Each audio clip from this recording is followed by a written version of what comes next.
नमो सिद्धाणं नमो आयर्याणं नमो वज्रायणं नमो लोके सवसा। हाँ, कौन करेगा मंगल? दीदी हूँ नलिनी। करूं? जय जिनेन्द्र। हाँ, जय जिनेन्द्र। मंगलमय मंगल करण वीतराग विज्ञान नमो ते हजे थी थया अरहंतादि महा करी मंगल करुछु महा ग्रंथ करण शुभ काज जेठी मळे समाज सर पामे निज पद राज जे निज भाव सदा सुखद निजनो करो प्रकाश जे बहुविधि भव दुख तणी करे छे सत्तानाश। बहुत सुंदर मंगलाचरण आपने किया। शुभ मंगल प्रभात की मंगल वेला में हमारी चर्चा मोक्ष मार्ग प्रकाशक जी शास्त्र के आधार से चल रही है। इसमें हमारा तीसरे अधिकार के अंतर्गत 8 कर्मों के संबंध में जो चर्चा चल रही है कि 8 कर्म के उदय से जो होने वाला दुख है और उनसे निवृत्ति व्यक्ति कैसे ले सकता है, इसकी सुंदर चर्चा पंडित साहब डिटेल से कर रहे हैं। आज हम आयु कर्म के उदय से होने वाला दुख और उससे निवृत्ति, पेज नंबर 61 है शास्त्र में, इसकी चर्चा करेंगे। अघाती कर्म में से वेदनीय कर्म की चर्चा की, घाती कर्म की चर्चा हो चुकी और अघाती कर्म में वेदनीय की चर्चा होके अब आयु कर्म में कैसा जीव को उदय आता है और उसमें जीव किस प्रकार से दुख और उसे निवृत्ति की किस प्रकार से विचारणा करता है, ये पंडित साहब ने बहुत सुंदर यहाँ पर खोला है। पेज नंबर 61 से पढ़ती हूँ मैं, फिर अपन चार्ट के माध्यम से चर्चा करेंगे। थोड़ी मार्मिक चर्चा है, समझने लायक है, ठीक है। तथा आयु कर्म के निमित्त से पर्याय का धारण करना सो जीवितव्य है और पर्याय का छूटना सो मरण है ना। मानता है ना जीव अनादि से। अपन क्या समझते हैं कि भाई ये जो मेरे को जन्म मिला है ये मेरा जीवन है और ये पर्याय छूट जाएगी यानी आयु पूरी हो जाएगी तो मेरी मृत्यु हो जाएगी। तो अपने को माना कैसा, ये जीवन माने आयु से मैं जीता हूँ और आयु पूरी हो जाएगी तो मेरी मृत्यु हो जाएगी। परंतु ये बात ठीक नहीं है। अगर आत्मा की तरफ से विचार किया जाए तो आत्मा कभी मरता है क्या? आत्मा कभी जन्म लेता है क्या? नहीं लेता। लेकिन ये जीव को स्वभाव की दृष्टि न होने से, और अभी तक हम भी ऐसा ही मानते थे कि तो गुरुदेव श्री का उदय हुआ, कल थी ना गुरुदेव श्री की 135वीं जन्म जयंती मनाई सभी ने, बहुत सुंदर वातावरण बना। तो कहने का मतलब ये है कि एक महापुरुष ने हमको ये जीवित दान किया, यानी इन्होंने अपने को वास्तव में जीवन क्या है, जन्म किसे कहते हैं, मरण किसे कहते हैं, जन्म और मरण के बीच में ये जीव किस तरह से पिसता रहता है, क्यों पिसता है, ये जन्म और मरण मानता है जिसको, वो तो तुम्हारा जन्म ही नहीं है, वो तो तुम्हारा मरण होता ही नहीं है। तो फिर क्यों होता है ऐसा? क्यों? अज्ञानता के कारण ये जीव ने अपने को शरीर वाला मान रखा है। तो आयु कर्म से ये शरीर जीता है, आयु कर्म पूरे होते मृत्यु हो जाती है। तो इस तरह का जन्म मरण करता हुआ ये जीव अपने को जीवन मानता है, परंतु ये वास्तविकता नहीं है। देखो पंडित साहब ने भी यहाँ कहा कि ये जीव मिथ्या दर्शन आदि से पर्याय को अपने रूप अनुभव करता है। ये मिथ्या दर्शन है ना, विपरीत मान्यता चल रही है ना, अज्ञान चल रहा है ना, उसी रूप परिणमन कर रहा है ना ये जीव। तो मानता है कि ये आयु से मेरा जीवन है, मैं थोड़े काल के लिए हूँ, बुढ़ापा आ जाता है तो ऐसा लगता है कि बस अब तो थोड़े दिन बने बच्चे हैं बोनस के, कब पर्याय छूट जाएगी कुछ पता नहीं है। ये सारी की सारी मान्यता विपरीत है। क्यों विपरीत है पंकज भाई? विपरीत क्यों है ये मान्यता? मिथ्या दर्शन से मिली हुई है। हाँ, मिथ्या दर्शन से मिथ्या मिली दर्शन हुई से मिली हुई है, ये तो बराबर है, मिथ्या दर्शन से मिली हुई मान्यता। परंतु इसीलिए विपरीत है कि जीवन बिल्कुल इतना नहीं है अपना। हमारा जन्म और हमारा मरण होता ही नहीं है ना। शरीर का जन्म होता है, शरीर की मृत्यु होती है। आयु किसकी? ये आयु किसकी? 60 70 80 100 साल की आयु किसकी? आत्मा की कि शरीर की? शरीर शरीर की। शरीर की है ना। तो और वही मानता क्या है? अरे मानता तो जीव ये है कि मेरी 60 साल की उम्र हो गई, मेरी 70 की हो गई, मेरी 80 की हो गई, बिल्कुल अब तो जाने वाले हैं। तो ये आने वाला जाने वाला आत्मा होता ही नहीं है भाई। ये मिथ्या दर्शन है, ये विपरीत मान्यता है, ये अज्ञान चल रहा है। तो इसको पंडित साहब समझा रहे हैं कि इन पर्याय को अपने रूप अनुभव करता है, अपने रूप मानता है, ये मान्यता बिल्कुल गलत है भाई। तू जीता भी नहीं है, शरीर से तू जिंदा नहीं है, आयु से तू जिंदा नहीं है, और तेरी मृत्यु कभी होती नहीं है। और जीने वाला मरने वाला आत्मा होता ही नहीं है ना। अजर अमर अविनाशी आत्मा को कहा क्यों फिर? क्योंकि न उसकी आदि है, न उसका कभी अंत है। ये अपने को समझना चाहिए। इसलिए जीवित तबियत रहने पर अपना अस्तित्व मानता है और मरण होने पर अपना अभाव होना मानता है। इसमें मिथ्या दर्शन आदि के कारण, विपरीतता के कारण, अज्ञानता के कारण। इसी कारण से इसे सदाकाल मरण का भय रहता है। अब देखो, मरण का भय लगेगा कि नहीं? जब इसी जीवन को जीवन माना, ये आयु को ही अपनी आयु माना, तो उसको मरण का भय जरूर लगेगा। कोरोना के काल में कितने लोग डरते थे, डर डर के कितने लोग मर गए।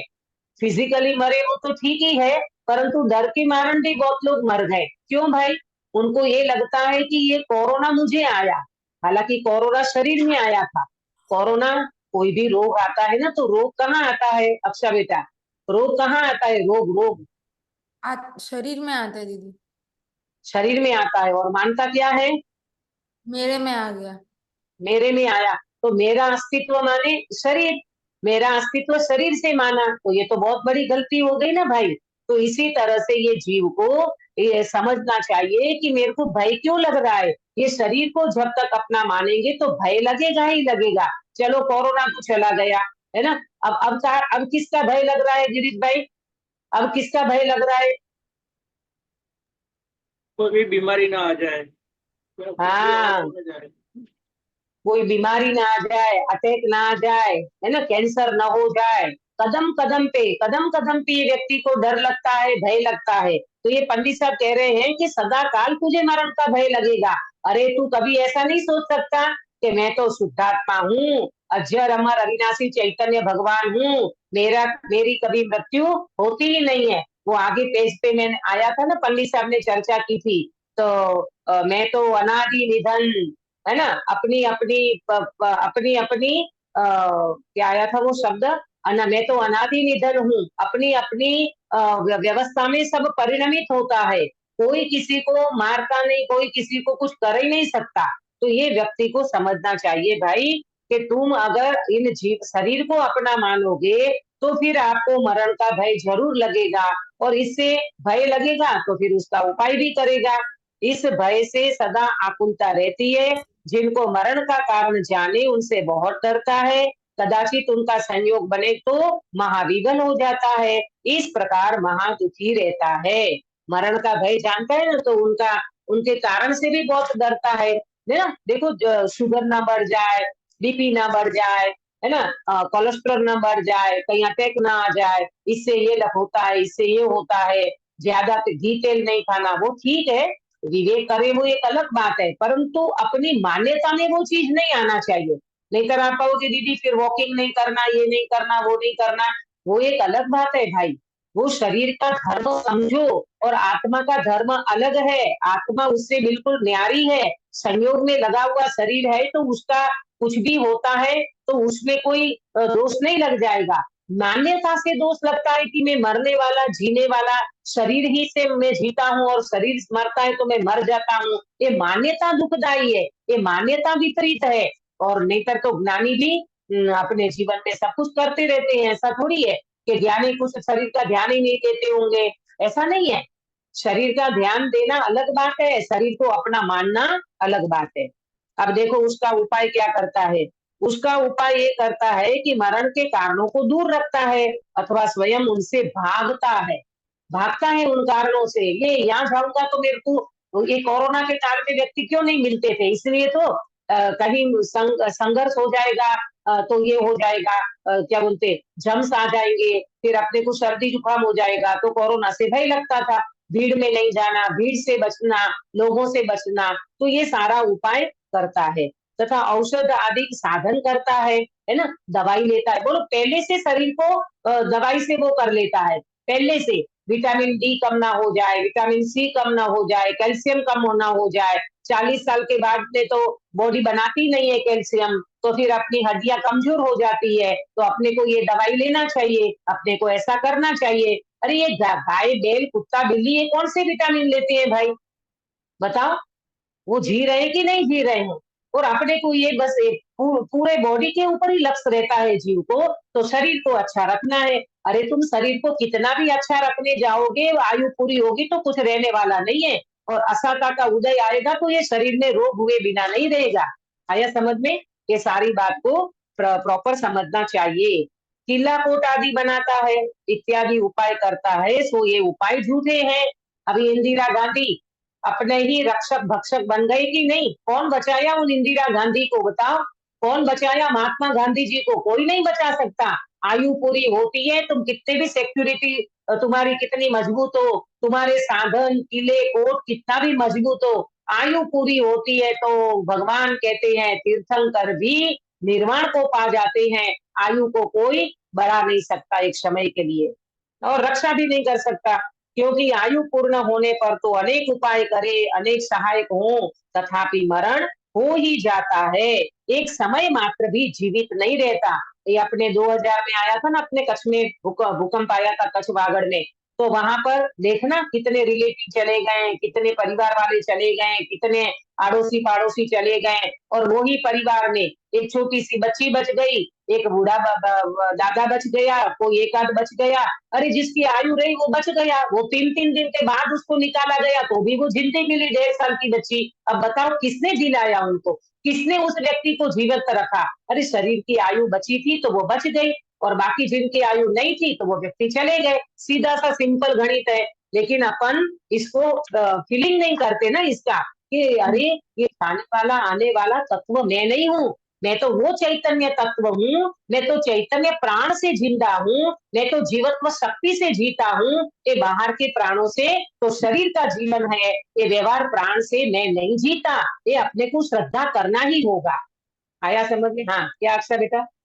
दीदी जो लोग ऐसे आत्महत्या वगैरह करते हैं ना, तो उनको ऐसे बोला, यानी बोलते हैं ना लोक व्यवहार में, कि अगर वो घड़ी निकल जाती तो वैसा नहीं होता, तो उनका वो घड़ी आयु कर्म से निकलती है कि वो पर्याय पे डिपेंड होती है। हाँ आपका ये पूछना है कि वो समय अगर थोड़ा निकल जाता, वो घड़ी निकल जाती, तो वो हाँ। व्यक्ति की आयु होती।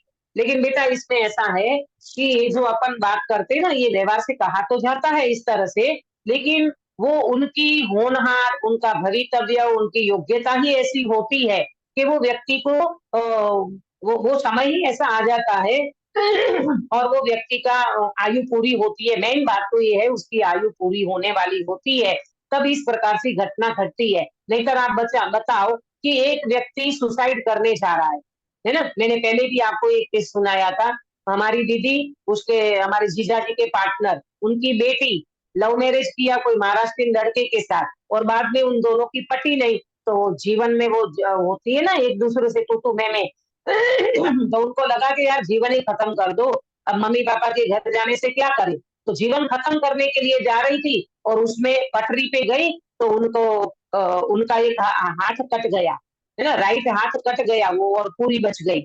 अब बताओ जान मरने को थी ना, लेकिन आयु बाकी थी तो वो बच गई, और आयु नहीं होती तो वहां ये घटना घट जाती। तो ये सारे आयु के ऊपर रहता है, वो घड़ी वो समय थोड़ा ऐसा निकल जाता वैसा निकल जाता, ये सारी कहने की बातें हैं। वास्तव में देखा जाए तो जितनी आयु लेकर के जीव आया है ना, उतनी ही भोगेगा, आगे पीछे कुछ भी नहीं होता। ये जो अपन अकाल मरण की बात करते हैं ना, अकाल मृत्यु कभी नहीं होती, ये मरण समय पे ही होता है। वो व्यक्ति का 25 साल का जीवन, कोई व्यक्ति कैंसर में चला गया तो वो 25 साल का ही आयु लेकर के आया था, तो उनके अपकर्ष, वो क्या बोलते हैं, आयु के जो दलिक होते हैं वो उस प्रकार से भोगे जाते हैं। तो ऐसा होता है।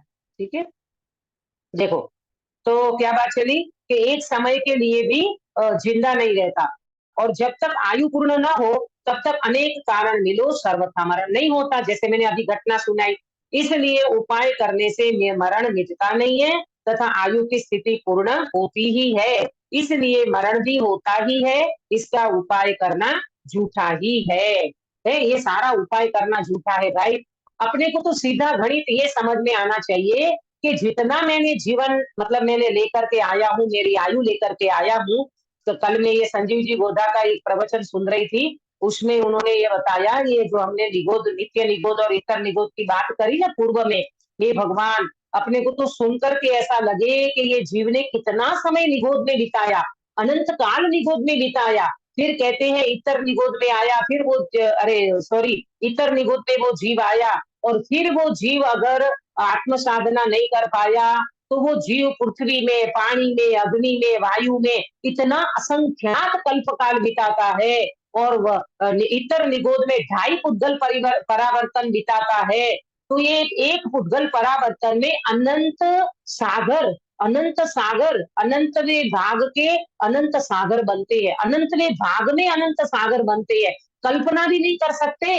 अक्षा बेटा, अपन कैसे बाहर आ गए, कोई महापुण्य समझो अपना है, अपन इसकी कल्पना नहीं कर सकते, इतना काल बिताया इस जीव ने, ये सारी पर्याय ने। बोले हाँ, अपने को भरोसा नहीं आता ऐसा नहीं है, भगवान का केवल ज्ञान है प्रभु, ये वितराग परमात्मा की लेबोरेटरी है, उसमें ये सारी चीजें उनको खुद को अनुभव में आई है, भगवान के ज्ञान में ये सारी बातें आई है। ये ऐसी कोई बातें एरे घेरे की बात तो है नहीं, कोई सड़क छाप व्यक्ति तो बोलता नहीं है, कोई छदमस्त जीव की तो बात नहीं है, बात तो केवल ज्ञानी भगवान के केवल ज्ञान में आई हुई है। ये सब किसको दिखता है? ये छोटे छोटे जीव, इनकी आयु, इनका द्रव्य गुण पर्याय, परमाणु, ये सब भगवान के ज्ञान का विषय बनता है, और सर्वज्ञ के ऊपर अपने को अगर पूरा भरोसा है तो ये मान के चलना चाहिए, प्रभु मेरा कोई महापुण्य का उदय आया, आज मैं मनुष्य पर्याय को पाया हूँ, अब मुझे परिभ्रमण नहीं करना है, ये पर्याय में मुझे आत्म कल्याण करके जाना है।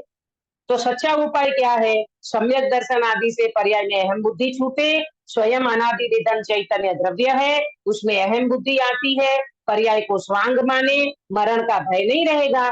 तो सम्यक दर्शन आदि से सिद्ध पद प्राप्त करे तब मरण का अभाव ही होता है, इसलिए सम्यक दर्शन आदि ही सच्चे उपाय हैं। सीधा सा गणित बता दिया। इन सब से बचने का उपाय क्या है, ये चर्चा अपन अभी करेंगे चार्ट के माध्यम से। पहले एक चर्चा मैंने चार्ट में आपको भेजी है, तो वो चर्चा अपने को करना है। ये जो अपनी आयु का बंध वगैरह होता है ना, तो ये चर्चा मुझे आपको थोड़ी समझाना है कि ये किस तरह से होता है ना।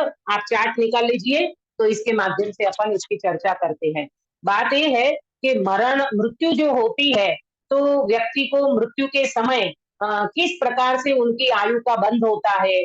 जैसे कोई व्यक्ति, इसमें एग्जाम्पल दिया है, कोई व्यक्ति अगर 81 साल की आयु लेकर के आया है, तो उसको कितने अपकर्ष पड़ेंगे, उनका कितना अपकर्ष का मतलब उनको कितना टाइम मिलेगा अगली आयु का बंद करने के लिए है। तो ये सारी चर्चा मैंने आपको चार्ट के माध्यम से भेजी है, वो आप निकालिए। इसमें 8 अपकर्ष काल होता है, देखना है ना। ये बहुत एक समझने लायक चर्चा है। देखो, ये जो अपन बोलते हैं ना कि अष्टमी चतुर्दशी है, शाश्वत अपने अष्टानी का पर्व है, 10 लक्षण पर्व, पर्युषण पर्व जिसको बोलते हैं, इन महान दिनों में अपने को आराधना करनी चाहिए। अष्टमी चतुर्दशी के दिन भी अपने को विशेष आराधना करनी चाहिए। तो ये सारी चर्चाएं इसीलिए होती है कि उन दिनों में व्यक्ति के आयु का, अगली आयु का बंद होने का चांस होता है। देखो, मैं इसको आपको समझाना चाहूंगी। इसमें 8 अपकर्ष समझना, 1 2 3 4 5 6 7 8 लिखा हुआ है। हाँ, अब देखो एग्जाम्पल के रूप में कोई व्यक्ति की 81 साल की आयु है, तो पहले ये समझो कि आयु का त्रिभाग होता है, 3 हिस्सा कर दो। 81 वर्ष की आयु है, उसका 3 हिस्सा करोगे 81 का, तो कितना बनेगा? 27 साल। 27 27 27 है ना, 27 27 27। तो इसमें क्या होगा कि 27 27 दो भाग में आयु का बंध नहीं पड़ेगा, त्रिभाग तीसरे हिस्से में आयु का बंधना शुरू होता है। तो दो भाग में कितनी आयु बीतेगी अंकित भैया? दो भाग करेंगे तो कितनी आयु बीतेगी 81 में से? 54। 54। अब समझना 54 के बाद वो व्यक्ति की आयु का, अगली आयु का बंध होना शुरू होगा, बराबर। तो कितने साल बचे हैं? 27, तीसरा हिस्सा। उसके प्रथम अंतर मुहूर्त में उनको चांस है, प्रथम अंतर मुहूर्त में उसको अगली आयु बंधने का चांस है, वहां से उनकी अगली आयु बंधेगी। प्रथम अंतर मुहूर्त 48 मिनट वाला जो है, उसमें उनकी अगली आयु बंधने का चांस है। सपोज करो वो व्यक्ति ने वहां पर आयु का बंध नहीं किया, बराबर। तो फिर जो 27 आयु बची है उसमें से 3 हिस्सा करो, तो कितना होगा? 3 हिस्सा करेंगे तो अक्षा बेटा 9 साल। 9 साल, बराबर। 9 साल, 9 9 9, 3 हिस्सा कर दो 27 का, तो 9 9 9 हो गया। इसमें से कितने में आयु का बंध नहीं होगा नलिनी बेन? 18 साल।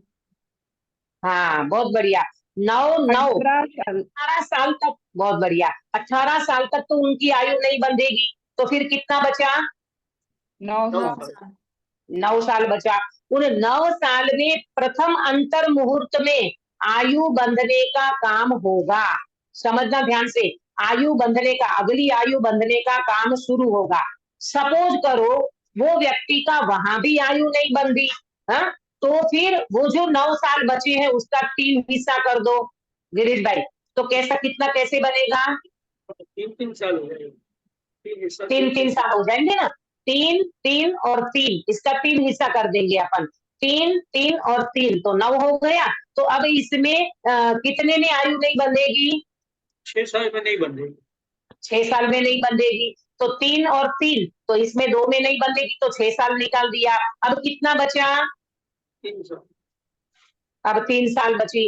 अब 3 साल के प्रथम अंतर मुहूर्त में वो व्यक्ति अगली आयु बांधेगा, हाँ? अगली आयु बांधेगा। सपोज करो उसमें भी उनकी आयु नहीं बंधी, उसमें भी आयु नहीं बंधी, तो अब कितना साल बचा पंकज भाई? 3 साल। 3 साल बचा। 3 साल बचा, ठीक है, 3 साल बचा। अब 3 साल में काश्मीरा बेन कितने में आयु नहीं बांधेगा? 2 में। काश्मीरा बेन नहीं नहीं नहीं नहीं, 1 में क्यों? 2 में नहीं बंधेगी। 3 साल, 3 हिस्सा करना है ना 3 साल का। हाँ, 2 साल में। क्या बोल रही है अक्षा बेटा? आपका प्रश्न है कुछ? हाँ, ये आप बोल रहे हो आयु नहीं बांध सका, तो वो क्या करेगा कि आयु बांधेगा? क्या करेगा? क्या करेगा? वो तो क्या करेगा नहीं, आयु बांधने का जो समय बता रहे वो क्या समय करेगा, तो मतलब बराबर है, परिणाम पर तो। क्या करेगा कि वो नहीं बांध सकेगा कि वो बांधेगा? ऐसा वो कुछ करेगा कि उसके कर्म हाँ, कि हो नहीं जाएंगे? नहीं नहीं नहीं, ऐसा नहीं है। वो आयु का हिसाब किताब ही इस प्रकार का है कि वो व्यक्ति की आयु ऐसे में बंधती है, इस समय पे नहीं बंधती है। इतना मैं आपको ये समझा रही हूँ कि कोई व्यक्ति अगर अगली आयु बांधता है तो वो किस प्रकार से बंधती है, कि क्या उसकी सिस्टम है, क्या उसकी व्यवस्था है। तो 81 साल की कोई व्यक्ति आयु लेकर के आया है, तो वो व्यक्ति का त्रिभाग में आयु का बंध होता है। ये मान के चलो 2 भाग में तो नहीं होगा। जैसे 81 की आयु लेकर के आया है तो 54 साल तक तो उसका आयु का बंध होगा ही नहीं। उसके बाद का जो 27 साल उसे मिला है उसमें प्रथम अंतर मुहूर्त है। ये सिस्टम बता रहे हैं कि ऐसी सिस्टम आगम में बताइए। अब वो क्या करेगा अक्षा बेटा, वो जो आपका प्रश्न है ना, तो उसमें परिणाम तो जीव के निरंतर चलते रहते हैं। और जिस जिस जिस गति की उनकी, माने जिस गति का आयु बंधेगा ना, वैसी मति हो जाएगी, वैसे परिणाम होंगे। और वो क्या करेगा वो तो केवल ही जाने, परंतु परिणाम उसका वैसा चलता रहता है। ठीक है? हाँ दीदी। जो परिणाम अब होगा उसके हिसाब से आयु बदलेगी। हाँ, जैसा परिणाम होगा वैसे आयु बंधेगी और वैसे उनका ये होगा, आयु का बंध होगा। हाँ, तो अभी क्या बात चल रही थी? 3 साल बचे, तो 3 साल में से वो 2 में तो नहीं बांधेगा। अब रहा 1 साल, 1 साल के प्रथम अंतर मुहूर्त में वो व्यक्ति अगली आयु बांधेगा। सपोज करो वहां पर भी आयु नहीं बंधी, तो अब 1 साल के 3 हिस्सा कर दो, कितना बनेगा? 4 महीना। 4 महीना, बराबर। 4 महीना, 4 महीना, 4 महीना, तो कितने में नहीं बांधेगा नलिनी बेन, कितने में नहीं बांधेगा? वो 8 महीना नहीं बांधेगा, 4 हाँ, महीना। आप बहुत प्रॉपर जवाब दिया आपने कि 4 महीना, 4 महीना, 8 महीने में नहीं बांधेगा, 2 भाग निकल गया, अब 1 भाग बचा। 1 भाग में कितना महीना बचा? 4 महीने। 4 महीना। महीना बचा, तो ये 4 महीने के पहले अंतर मुहूर्त में वो अगली आयु को बांधेगा। सपोज करो उनने वहां पर भी नहीं बांधी, वहां पर भी नहीं बांधी, तो फिर क्या होगा? तो वो 4 महीने का भी अपन क्या करेंगे? 3 हिस्सा करेंगे, बराबर। तो क्या बनेगा प्रेमलता जी? 1 महीने 10 दिन। 1 महीना 10 दिन है ना, 1 महीना 10 दिन बनेगा। 4 महीने का निकालेंगे तो ठीक है। 120 दिन होता है तो उसका 3 बार। हाँ, 3 हिस्सा करना पड़ेगा ना। 40 1 महीना 3 40 30 दिन। हाँ 40 हाँ, ठीक है, 40 दिन। तो उसमें 2 भाग में नहीं बांधेगा, माने 80 दिन तक तो उनकी आयु नहीं बंधेगी, और बाद में जो उनका 40 दिन बचेगा ना, हाँ, कितना 40 दिन 40 दिन, हाँ 40 दिन बचेगा, उसमें वो व्यक्ति आयु का बंध करेगा। सपोज करो उसमें भी आयु का बंध नहीं हुआ, तो फिर क्या होगा? वापस 40 दिन का 3 भाग करना। फिर वापिस 40 का 3 हिस्सा करो, तो क्या बनेगा? तो 13 11 हाँ, दिन। लेकिन इसमें अपन 13 दिन समझो, ठीक है। तो उसमें 13 दिन में 13 दूने 26 दिन में नहीं बंधेगा, बाकी जो 13 दिन बचा उसमें बंधेगा। तो इस तरह से उनका जो पहला अंतर मुहूर्त होगा उसमें वो अगली आयु का बंध करेगा। मेरा ये समझाना था कि ये 8 अपकर्ष मिलते हैं, 8 अपकर्ष में वो व्यक्ति बंध कर ले, नहीं तो लास्ट में एक अंतर मुहूर्त उनका बचता है, तब वो व्यक्ति अगली आयु का बंध करता है। ये सिस्टम आगम में बताया हुआ है कि कोई व्यक्ति कब आयु का बंध करता है। अपने को ये चिंता रहती है ना, मेरी कहीं आयु तो नहीं बंध गई होगी, मेरी कहीं गति का बंध तो नहीं हो गया होगा, तो ये वाला सिस्टम अपने को समझ लेना चाहिए कि कोई व्यक्ति 81 साल की आयु लेकर के आया है, कोई व्यक्ति 90 साल की आयु लेकर के आया है, उसका 3 हिस्सा कर दो, तो वो उस हिसाब से फिर 8 अपकर्ष माने 8 उनको चांस मिलता है आयु बंधने का। दो भाग में आयु बनती नहीं है, त्रिभाग के पहले अंतर मुहूर्त में आयु बनती है, उसमें भी नहीं बनी, तो फिर उसका 3 हिस्सा, फिर उसका 3 हिस्सा, ऐसे करते करते 8 अपकर्ष में इस प्रकार से आयु का बंध होता है। आया सभी को समझ में? कोई प्रश्न नहीं ना? तो इस तरह से ये आयु बन गई या नहीं बन गई उसका पता चलता है कि नहीं, उसका पता अपने को नहीं चलता है, परंतु देखो एक बात है, अनुमान लगा करके अपन ये कह सकते हैं कि देखो जैसे जिस व्यक्ति की अच्छी आयु का बंध हुआ होगा, एक ज्ञानी जीव की बात तो उन्हें सम्यक दर्शन प्राप्त कर लिया, तो उनका तो नक्की है कि वो नियम से स्वर्ग में जाएगा, है ना, उत्तम प्रकार के वैमानिक देव बनेंगे, है ना, तो वो उसकी बात तो ठीक है। बाकी दूसरी जो व्यक्ति की अगर अपन बात करें तो थोड़ा बहुत अनुमान लगा सकते हैं। वैसे बोलते ना, जिंदगी भर जिन्होंने धर्म आराधना की हो, शुभ भाव किए हो, और अंतिम समय में उनकी लेसिया इतनी वो हो गई कि अंतिम समय में उनको धर्म कर्म कुछ सूझता नहीं है, रात को मांगते हैं खाने को, मुझे खाना है, मुझे पीना है, मुझे ये करना है, मुझे वो करना है, ऐसे भी परिणाम हो जाते हैं। तो कहते हैं जैसी मति गति वैसी मति, फिर जैसी मति वैसी गति। तो ये सारी चीजों को अपन एकदम से नहीं कह सकते, थोड़ा बहुत अनुमान अपन लगा सकते हैं कि ये जीव अच्छी गति में जाने वाला है, तो उनके परिणाम अंत में ठीक ठीक होने लगते हैं, और जिस जीव की अंत बिगड़ना हो तो उनको वैसे परिणाम होते हैं। थोड़ा बहुत अनुमान लगा सकते हैं, बाकी तो केवल ज्ञान गम्य है। हमें क्या करना चाहिए हमें ये सोचना चाहिए आयु का बंध कभी भी हो सकता है। मुझे नहीं पता मेरी आयु कब बंधेगी कब नहीं बंधेगी, ये तो एक व्यवस्था बताई है, लेकिन अपने को पता नहीं है ना, तो अपने को हर समय सावधान रहना चाहिए। और क्या सावधानी रखना चाहिए? सबसे पहली मान्यता में से ये निकाल दो कि मैं तो एक चैतन्य आत्मा हूँ, ये जीवन और मरण ये वास्तव में मेरा नहीं है, मैं इस शरीर से जीता नहीं हूँ, आयु कर्म से जीता नहीं हूँ, मेरा आना जाना होता ही नहीं है, मैं तो एक ज्ञान स्वभावी चैतन्य आत्मा हूँ, अनादि अनंत हूँ, मैं तो वास्तव में जीवत्व शक्ति से चैतन्य प्राण से जीता हूँ, तो आपको मरने का डर कभी नहीं लगेगा।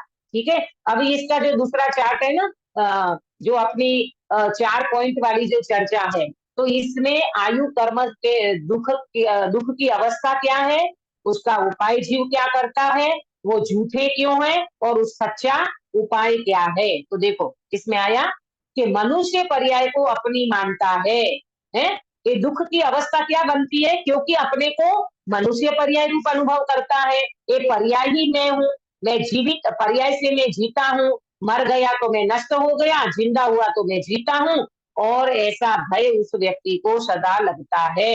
मैं नष्ट हो गया तो, मैं मर गया तो, मैं चला गया तो, ये भय उनको निरंतर रहता है, ऐसी अवस्था बनती है। अब ये उपाय क्या कर रहा है, झूठा उपाय, कि मरण के कारणों को दूर करता है, औषध आदि का सेवन करके जीवित रहना चाहता है, किला कोट बना करके अपनी रक्षा चाहता है, परंतु ये सारे उपाय उनके झूठे हैं। क्यों झूठे हैं? अरे भाई, कितना भी उपाय करो, आयु पूर्ण होगी तो मरना ही मरना है, तुम्हारी वहां कुछ भी चलने वाली नहीं है, तो ये सारे उपाय उनके झूठे हैं। बराबर, तो फिर सच्चा उपाय क्या है? सच्चा उपाय तो सम्यक दर्शन को प्राप्त करो, तो पर्याय में अहम बुद्धि छूट जाएगी, स्वभाव में अहम बुद्धि आ जाएगी, पर्याय को तुम स्वांग मानने लगोगे, मरण का भय नहीं रहेगा, आत्मज्ञान से तुम जीवित रहोगे तो सिद्ध पद की प्राप्ति होगी, और मरण का भय सदा काल के लिए चला जाएगा। अरे मरण का ही अभाव हो जाएगा। क्यों? सिद्धालय में जाकर के कोई व्यक्ति लौटता है क्या? कोई नहीं लौटता।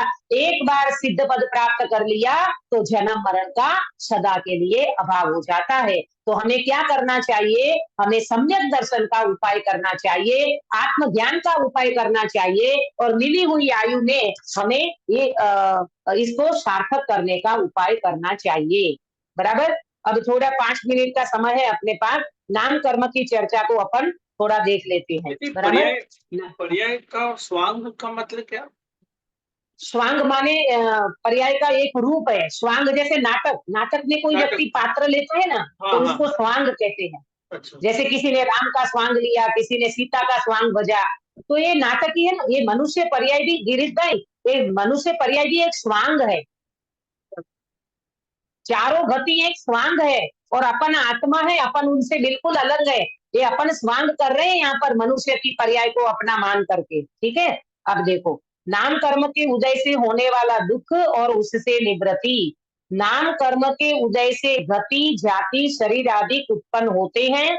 उनमें जो पुण्य के उदय, उनमें से जो पुण्य के उदय होते हैं वे तो सुख के कारण होते हैं, और जो पाप के उदय से होते हैं वे दुख के कारण होते हैं।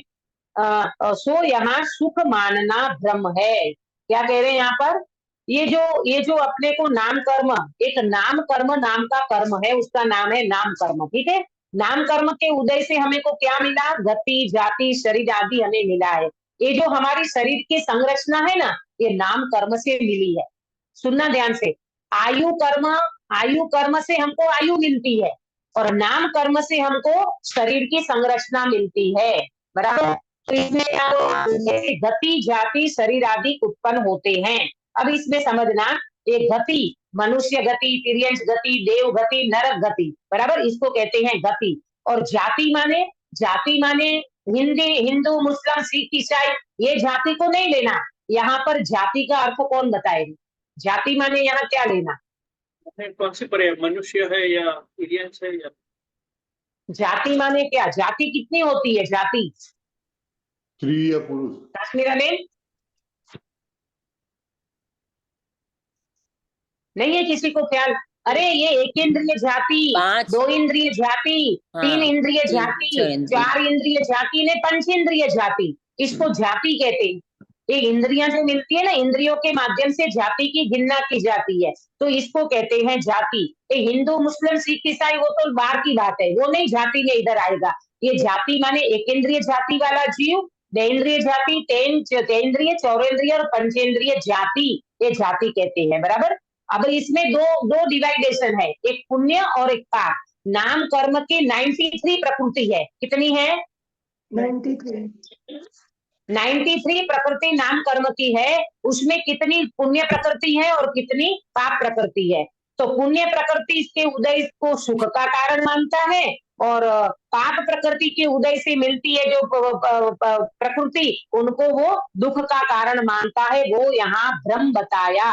देखो मैं एग्जाम्पल दे करके समझाती हूँ। जैसे किसी व्यक्ति को शरीर बहुत सुंदर मिला, हाँ, शरीर बहुत सुंदर मिला, इतनी अच्छी हाइट मिली, 6 फुट का आदमी, हाँ, तो उसमें कोई व्यक्ति, अब देखो वो मिली तो आपको नाम कर्म के कारण है, इसमें व्यक्ति कैसे फील करता है? कोई 6 फुट का व्यक्ति ये फील करता है, अच्छा है मैं 6 फीट का बन गया, मैं ऊपर की कोई भी चीज है तो उसको आसानी से उठा सकता हूँ। आप क्या फील करते हो? जैसे मैंने वेदनीय में समझाया था, इसी तरह यहाँ समझना, आप क्या फील करते हो? 6 फुट का आदमी अच्छा भी फील कर सकता है और बुरा भी फील कर सकता है। एक व्यक्ति ऐसा फील करता है, अच्छा हुआ मैं ऊंचा बन गया, लंबा बन गया, मैं कोई भी व्यक्ति को कोई भी चीज को आसानी से उठा सकता हूँ। अब दूसरा व्यक्ति 6 फीट का है और वो ये सोचता है, ये भगवान इतनी हाइट मिली, मैं जहाँ जाऊंगा भटकता हूँ, भटका, ऐसे सिर भटक जाता है ना, सिर लग जाता है कहीं दरवाजे में, कहीं इधर उधर, तो वो दुखी होता है। अब मुझे बताना पंकज भाई, ये 6 फीट का मिलना सुख का कारण की दुख का कारण? आपकी तो हाइट बहुत है ना। बोलो। अपनी मान्यता के अनुसार सुख दुख होता है। हाँ, आपकी सोच क्या है? आपकी सोच के ऊपर डिपेंडेंट करता है। ये पुण्य पाप का उदय इस तरह से नहीं समझ लेना कि मेरा पुण्य का उदय, मेरा पाप का उदय। आप क्या सोचते हो, आपकी सोच के ऊपर, आपके परिणाम के ऊपर ये सारा डिपेंड करता है। ठीक है, तो इस तरह से नाम कर्म में पुण्य और पाप प्रकृति को बताया है, और इसमें पुण्य प्रकृति और पाप प्रकृति। अब ये दूसरा दृष्टांत, एक शुभग नाम कर्म और एक दुभग नाम कर्म। ये सारी नाम कर्म की 93 प्रकृति में ये चर्चा आती है। वो कर्म प्रकृति से डिटेल समझ लेना चाहिए। अभी यहाँ वो बात नहीं करेंगे, मैं तो उसका एक एग्जाम्पल देती हूँ। जैसे शुभग नाम कर्म, सुनो ध्यान से। शुभग नाम कर्म का मतलब हर कोई व्यक्ति वो व्यक्ति को चाहता है, उसका नाम है शुभग नाम कर्म। क्या मीनिंग हुआ शुभग नाम कर्म का? हर कोई व्यक्ति उनको चाहता है, उसका नाम है शुभग नाम कर्म। और दूसरा है दुभग नाम कर्म। तो दुभग नाम कर्म वो व्यक्ति को कोई नहीं चाहता, वो कहीं पर भी जाएगा, हटो हटो, हटाओ इसको, हटाओ इसको, हटाओ इसको, ऐसा करेगा। अब समझना, शुभग नाम कर्म वाले व्यक्ति को शरीर अच्छा नहीं मिला है, सुनो ध्यान से, शरीर अच्छा नहीं मिला है, फिर भी उस व्यक्ति को हर कोई चाहता है।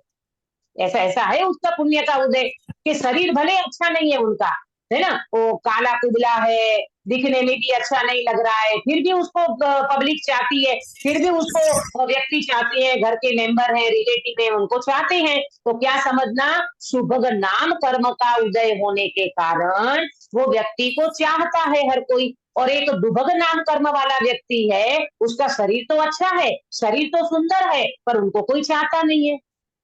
क्यों नहीं चाहता? दुभग नाम कर्म का उदय चल रहा है, तो उस व्यक्ति को कोई चाहता नहीं है। तो ऐसे नाम कर्म की प्रकृतियां हैं। तो ज्ञानी कहते हैं इसमें आप सुखी दुखी होगे तो आपका भ्रम है, पुण्य और पाप का उदय तो चलता रहता है, आप उसमें सुख दुख नहीं मानना।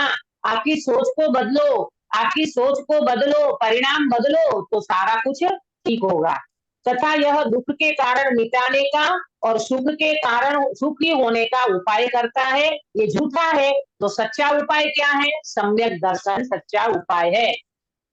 हर चीज में पंडित साहब सम्यक दर्शन, ज्ञान, चारित्र को ही मुख्य क्यों करते हैं? ये प्रश्न भी अपने को होना चाहिए कि इसको मिटाना तो ये करो, ये दूसरी चीजें नहीं बताई, ये बताया कि सम्यक दर्शन प्राप्त करो। तो सम्यक दर्शन से सच्ची श्रद्धा होगी, मान्यता आपकी बदल जाएगी, दृष्टि बदल जाएगी, स्वभाव के ऊपर दृष्टि जाएगी। तो आत्मा में कोई नाम कर्म नहीं है, आत्मा को कोई नाम ही नहीं है। अरे आत्मा को शरीर ही नहीं है तो सुबह डूबक है ना, लंबा आयु, थोड़ी आयु और ये नाम कर्म की इतनी सारी प्रकृतियां आत्मा में होती नहीं है ना भाई।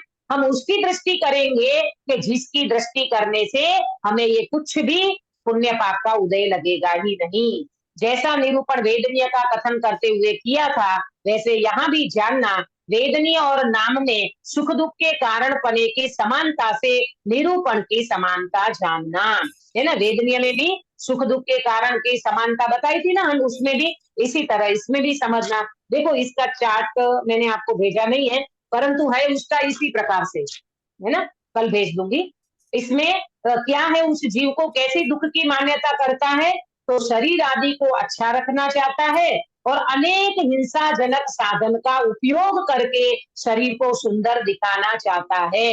ये शरीर को अच्छा रखना है, शरीर को अपना माना है ना, तो उनको अच्छा रखने के लिए क्या करेगा, ये लीपापोती करेगा, है ना, ब्यूटी पार्लर के साधन का यूज करेगा, अभक्ष्य पदार्थों का सेवन करेगा, अभक्ष्य दवाइयों का सेवन करेगा ताकि मेरा शरीर अच्छा बना रहे, कॉस्मेटिक साधन का यूज करेगा कि मेरा चेहरा अच्छा बना रहे, मैं गोरा बना रहूं, मेरी फिटनेस अच्छी रहे।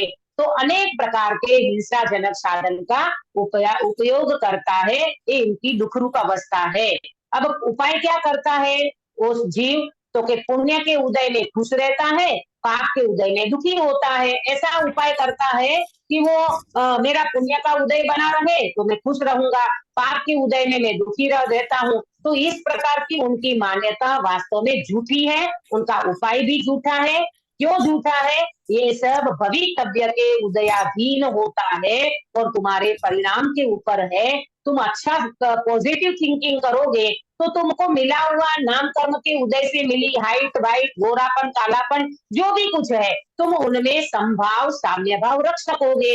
अगर तुम्हारी सोच ही गलत होगी, तुम्हारा अभिप्राय गलत होगा, तुम्हारे परिणाम अच्छे नहीं होंगे, तो तुम इन कोई भी परिस्थिति में अच्छे भाव नहीं रख पाओगे। तो सच्चा उपाय क्या बताया, सम्यक दर्शन आदि करना चाहिए। सम्यक दर्शन, ज्ञान, चारित्र, रत्नत्रय को प्राप्त करो। सच्चा उपाय तो यही है, जब तुम एक बार अपने को सिद्ध समान असली चैतन्य देख लोगे तो फिर नाम कर्म कहाँ आता है। नाम कर्म तो शरीर में रहता है, नाम कर्म आत्मा में तो आता ही नहीं है। आत्मा का नाम है क्या, ये नलिनी बेन किसका नाम है, शरीर का कि आत्मा का? शरीर का। शरीर का नाम है ना, आत्मा का नाम नलिनी थोड़ी होता है। आत्मा का नाम तो नाम ही नहीं है। अरे आत्मा अनामी है भाई, उसको कोई स्पर्श रस गंध वर्ण, ये कोई संज्ञान संठान, ये नाम कर्म की प्राण प्रकृति ना, सुभग नाम दुर्भग नाम, है ना, सुस्वर दुस्वर। कोई बोले तो गधे जैसी आवाज निकले, कोई बोले तो कोयल जैसी आवाज निकले। तो ये सारे तो नाम कर्म की प्रकृतियां हैं और ये नाम कर्म की प्रकृतियां शरीर के संयोग में मिलती है, शरीर के इसमें रहती है। मेरे में तो शरीर ही नहीं है, मैं तो अशरीरी चैतन्य भगवान आत्मा हूँ। ऐसा जीव विचार करे, ऐसा जीव अंदर में सोचे तो ये व्यक्ति को जरूर तत्व का श्रद्धान होगा और सम्यक दर्शन ज्ञान चारित्र प्राप्त हो जाएगा। तो शरीर के प्रति कृपाणु देव कहते ना, देह छूटे इससे पहले देह दृष्टि छोड़ देना।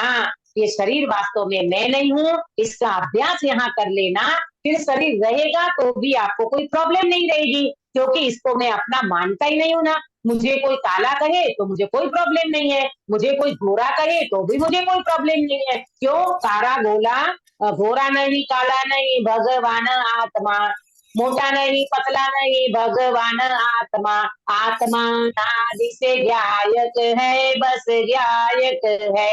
अरे मैं तो चैतन्य तत्व हूँ भाई, जिसमें गोरापन कालापन दुबलापन मोटापन है ना, ये कुछ भी नहीं होता। ऐसे चैतन्य भगवान आत्मा का जब अपन श्रद्धान करेंगे तो ये नाम कर्म से होने वाली अवस्थाएं छूटेगी, उनका उपाय भी छूट जाएगा जो झूठा है वो, और सच्चा उपाय होते वो व्यक्ति को अशरीरी दशा प्राप्त करने का अवसर मिलेगा। अब गोत्र कर्म की चर्चा, और उसके बाद ये गोत्र कर्म की चर्चा होगी ना तो कर्मों की ओर से चर्चा पूरी हो जाएगी, और फिर पर्याय की अपेक्षा से जो चर्चा बताई है, एकेंद्रीय जीव के दुख, विकलेंद्रीय के दुख, असंगनी संगनी, उसकी चर्चा अपन कल करेंगे। अभी ये चर्चा को मैं विराम देती हूँ। आपको अभी तक समझ में आया होगा। अभी तक जो चर्चा चल रही थी वो कर्मों की अपेक्षा से, मैंने आपको स्टार्टिंग में बताया था, एक कर्मों की ओर से चर्चा चलेगी इस अधिकार में और एक पर्याय की अपेक्षा से चलेगी। कल ये गोत्र कर्म की चर्चा हो जाएगी तो कर्मों की ओर से चर्चा पूरी हो जाएगी। अब फिर पंडित साहब पर्याय की अपेक्षा से चर्चा शुरू करेंगे, है तो इसी दुख का वर्णन करेंगे। जो कर्मों की ओर से हम दुखी होते रहते थे ना, उसको अब पर्याय की अपेक्षा से बताएंगे कि पर्याय की अपेक्षा से भी व्यक्ति कैसे दुखी होता रहता है। कुल मिला करके चाहे कर्मों की ओर से हो चाहे पर्याय की ओर से हो, हमें दुखी नहीं होना है तो एक ही उपाय करो भाई, आत्मज्ञान की प्राप्ति का। आत्मज्ञान जो व्यक्ति प्राप्त कर लेगा वो व्यक्ति भव का अभाव कर लेगा, जन्म मरण से छूट जाएगा, 2-4 भव में वो व्यक्ति मोक्ष चला जाएगा, सिद्ध दशा को प्राप्त करेगा, अशरीरी दशा को प्राप्त कर लेगा। इससे अच्छा और उपाय क्या हो सकता है? ये उपाय हम सब करें और मोक्ष मार्ग को प्रशस्त करें। इस मंगल भावना के साथ बात को विराम दें। निज निधि निज में बताई यह अनंत उपकार है, इसके लिए जिन वाणी माँ को वंदना सतबार है, वंदना सतबार है। बीना बेन कायोस्तर कराओगे? जय जिनेन्द्र। नमो निंतणम नमो सिद्धणम नमो हरियणम नमो वचाणम नमो लय सवसंगम। नमो निंतणम नमो सिद्धणम नमो हरियणम नमो वचाणम नमो लय सवसंगम। नमो निंतणम नमो सिद्धणम नमो हरियणम नमो वचाणम नमो लय सवसंगम। नमो निंतणम नमो सिद्धणम नमो हरियणम नमो वचाणम नमो लय सवसंगम। नमो निंतणम नमो सिद्धणम नमो हरियणम नमो वचाणम नमो लय सवसंगम। नमो निंतणम नमो सिद्धणम नमो हरियणम नमो वचाणम नमो लय सवसंगम। नमो निंतणम नमो सिद्धणम नमो हरियणम नमो वचाणम नमो लय सवसंगम। नमो निंतणम नमो सिद्धणम नमो हरियणम नमो वचाणम नमो लय सवसंगम। नमो निंतणम नमो सिद्धणम नमो हरियणम नमो वचाणम नमो लय सवसंगम। बोलो अंतर्मुख मुद्राधारी सर्वजीवेंद्र भगवान की जय हो। नित्य बोधिनी द्वादशांगमयी जिनवाणी माता की जय हो। 3 कम 9 करोड़ सर्वे वितरागी महामुनि राजों की जय हो। परम अहिंसामय वितरागी जैन धर्म की जय हो। सभी को जय जिनेन्द्र। हाँ, कल का मंगलाचरण